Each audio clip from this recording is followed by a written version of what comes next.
Saludos cordiales, estimados amigos y hermanos. En esta nueva serie de estudios, el objetivo es entender el efecto que produce el método que el lector adopta para leer la Biblia. El estudio, como siempre, es presentado con una exégesis neutra e independiente, fuera de toda confesión religiosa y libre de cualquier dogma. Antes de avanzar, aclaro que la Biblia hebrea y la cristiana son escritos polisémicos, es decir, que poseen una pluralidad de significados. Debido a esa característica, su interpretación varía entre los lectores, generando las más diversas opiniones, muchas de ellas contradictorias e irreconciliables. Producto y prueba de eso constituyen la infinidad de iglesias evangélicas existentes, con doctrinas diferentes, donde cada una se califica como la iglesia verdadera y defiende su interpretación como la correcta, porque según ella fue inspirada por el Espíritu Santo. Siendo así, el título de esta primera lección es La lectura bíblica restrictiva. El texto de apertura está en el cancionero judío, en el Salmo número 19, el verso número 8. Dice allí, la ley de Jehová es perfecta, hace revivir. El dictamen de Yahvé es veraz, instruye al ingenuo. Esta poesía, escrita para que el pueblo cantara, es una propaganda sacerdotal que busca fijar en el inconsciente colectivo las cualidades creadas por los religiosos y atribuidas al Dios Yahvé, cuyo perfil y conducta es creado y controlado por la élite sacerdotal. El pueblo no tenía condiciones de comprobar si la ley era perfecta, puesto que la ley de Yahvé, elaborada recién a partir del siglo V antes de la era común, era conocida, ampliada y empleada solo por la élite sacerdotal y leída al pueblo las normas que, a criterio de los sacerdotes, exigían cumplimiento por parte del pueblo. Sin embargo, la gente comprobó en su propia piel no solo las incoherencias de las leyes, sino también que los autores de las normas siempre fueron los sacerdotes de Yahvé. Así el pueblo, de mayoría analfabeta, no tenía acceso a las leyes, ni podía cuestionarlas. Constituían un rebaño dirigido y sostenido con promesas ilusorias y esperanzas vanas, elaboradas por sus pastores políticos religiosos con la etiqueta del Dios Toro Yahvé. Note la ironía del autor, quien al final del verso garante que el dictamen veraz de Yahvé instruye al ingenuo o incauto. Con estas palabras, el torpe e ignorante es embaucado con una ley esclavista que le hace creer que Yahvé le instruye o capacita para su propio bien, sin percibir, por lo menos al principio, que es para el bienestar de la clase dominante, que es para enriquecer a la élite sacerdotal, que es para engordar a los pastores del templo. Con esta breve presentación introductoria, veamos ahora en qué consiste la lectura bíblica restrictiva y su influencia en la vida del lector. La lectura restrictiva se limita única y exclusivamente al lector de la Biblia, es decir, que la lectura es de carácter privada, que obedece a un interés personal pura y llanamente, a una motivación netamente particular. En primer lugar, veamos qué lleva a una persona a recurrir a la Biblia. Por lo general, se debe a lo que aprendió en el catecismo o en la escuela bíblica dominical, o que había escuchado en los oficios religiosos, o porque le indicó un familiar o amigo, o porque le habían regalado una Biblia o la había comprado ella misma. Así que tiene en mente la propaganda sobre el libro judío, de que es la palabra de Dios, que es un texto sagrado, inspirado e inerrante, un manual para la vida del ser humano, que contiene la revelación sobre el futuro de la humanidad, tanto en la tierra como en el más allá, que el Dios de la Biblia está interesado en el hombre, que lo ama y desea salvarlo del infierno. En síntesis, un libro mágico escrito por un Dios milagrero y benevolente.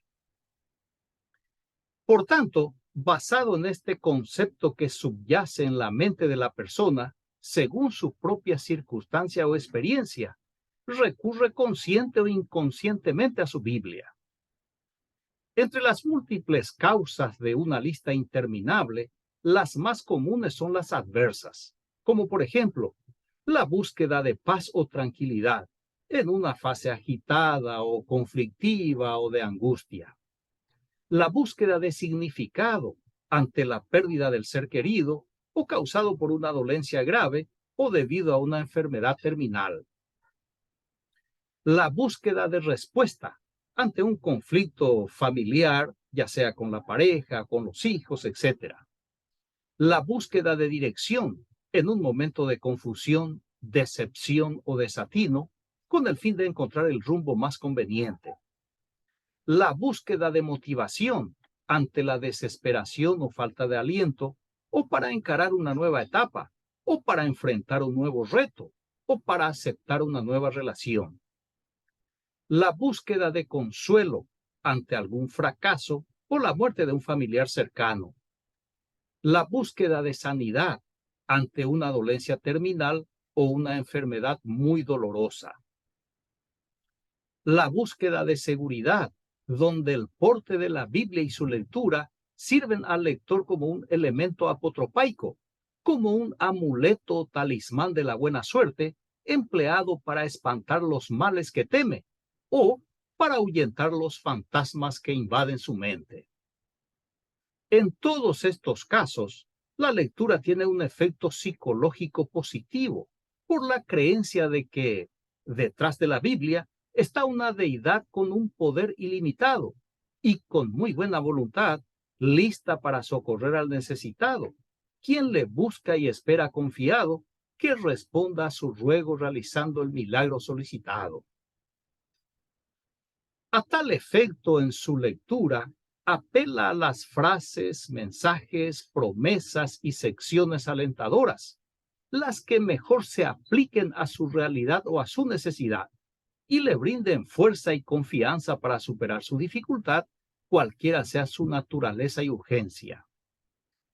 En este sentido, el lector, o mejor dicho, al lector, no le interesa quién escribió, ni para quién se escribió, ni por qué se escribió, porque su único y mayor interés es la intervención de la divinidad en su caso, de un modo favorable, efectivo y rápido. En segundo lugar, veamos qué herramientas emplea en su lectura de la Biblia. Como se trata de una lectura restrictiva que se limita exclusivamente al ámbito del lector, no importa cómo percibe o cómo interpreta, porque no tiene el deseo de difundir, de discutir o de imponer, sino que se restringe al ambiente privativo del lector. Este método se denomina eisegesis, porque el lector introduce en el texto sus propias ideas, de manera subjetiva, y su interpretación refleja únicamente su punto de vista, al leer en un texto algo que el autor no dice ni afirma. Así que el lector, ante su necesidad, puede o no seguir el ritual cristiano de orar o rezar previamente, o de acatar o no la instrucción de Jesús de pedir al Dios Padre en nombre del Dios Hijo, como también puede o no invocar el poder iluminador atribuido al Dios Espíritu Santo, o apelar al auxilio de su ángel de la guarda, o invocar a todos los santos. El lector en estas condiciones, al pedir ayuda a las entidades divinizadas, no se ocupa ni se preocupa de aplicar las reglas de la hermenéutica bíblica, ni se sujeta a una doctrina o a un formato religioso, sino que se aboca a la lectura como si leyera el periódico o la revista, con la única diferencia que lo hace con una fuerte y urgente carga de fe y de esperanza. Debido a su imperiosa necesidad, inconscientemente, deja de lado el uso de la razón y las reglas de la gramática y efectúa una lectura subjetiva, intuitiva y creativa, pensando que la solución caería del cielo en forma de un milagro y lo más rápido posible. En tercer y último lugar, veamos qué cosas el lector no pretende con su lectura. Como es una lectura restrictiva, motivada y limitada a satisfacer su necesidad individual, recurre a la Biblia únicamente en busca de una salida a su aprieto, o al menos para recibir cierto alivio a las presiones que le sofocan. Por tanto, a través de su lectura, el lector no pretende constituirse en un militante religioso y salir a combatir a quienes no interpretan como él lo hace. Tampoco desea crear una nueva doctrina y divulgarla. Ni siquiera busca fundar una nueva religión y establecerla. Y menos todavía, promover su ideología y participar en el mercado religioso. El lector no pretende abrir una iglesia, ni nada semejante a los fines citados.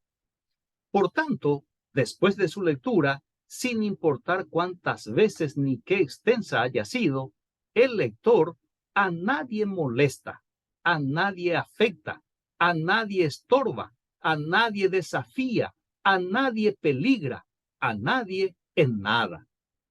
Todo se queda con él y para él, y sin ningún efecto fuera de su mente. Sin embargo, si pretende promover su interpretación o su ideología, entonces chocará con otras personas y otros grupos religiosos, y ese será el tema del próximo análisis. Muy bien, concluyo la exposición con la observación del escritor francés Georges Duhamel. Cuando se lee un libro, según el estado de ánimo, solo se encuentran en él interpretaciones de ese estado. Agradezco su amable atención, reciba un fraterno abrazo y hasta el próximo estudio. Gracias.